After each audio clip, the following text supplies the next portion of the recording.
Okay, everyone. So today we're going to be going over bass clef lines and spaces and their notes. But before we do that, I want to review with you our treble clef. So over here on the left side, we have our treble clef and our staff. If we remember correctly, our lines are E, G, B, D, F, which stands for every good boy does fine.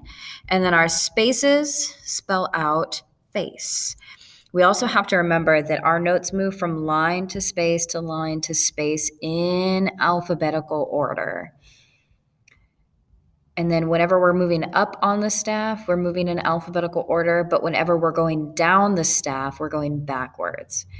So now let's take a look at our bass clef.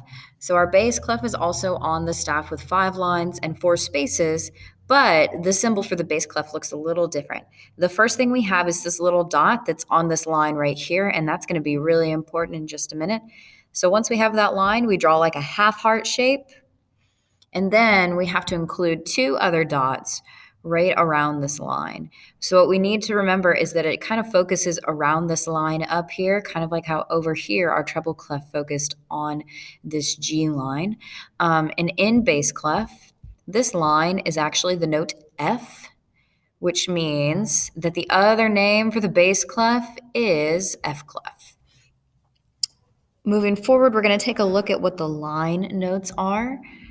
So this is what we have for bass clef. We have G, B, D, F, and A. And the way we remember this is good boys do fine always, which is very similar to what we used for the lines in the treble clef, but it starts a little bit different. So our bottom line in bass clef is going to be G, but over here it was E. So we do have to remember that difference.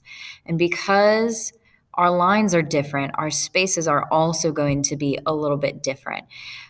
If we move up from G, remember after G, we always have to go and start back at A again. So our first space is going to be A.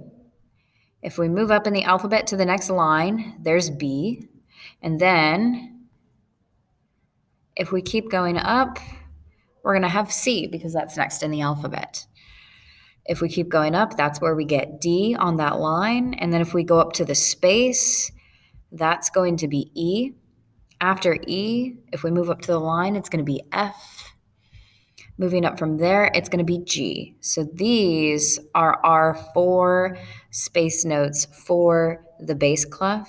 And the easiest way to remember that is all cows eat grass. The other thing that we have to remember is that just like in treble clef, our notes are moving up in the alphabet when we're going up the staff. So we have G, then we have A, B, C, D, E, F, G, and A. And then we would continue going with the ledger lines. And then just as the same in treble clef, when we're going down, we're going backwards in the alphabet. So if I'm moving down here, right before B in the alphabet comes A. So we always have to make sure that we have that pattern remembered. That's all we have for this lesson today. And you just have a short little musictheory.net bass clef video or exercise that you need to do and then submit that code to me.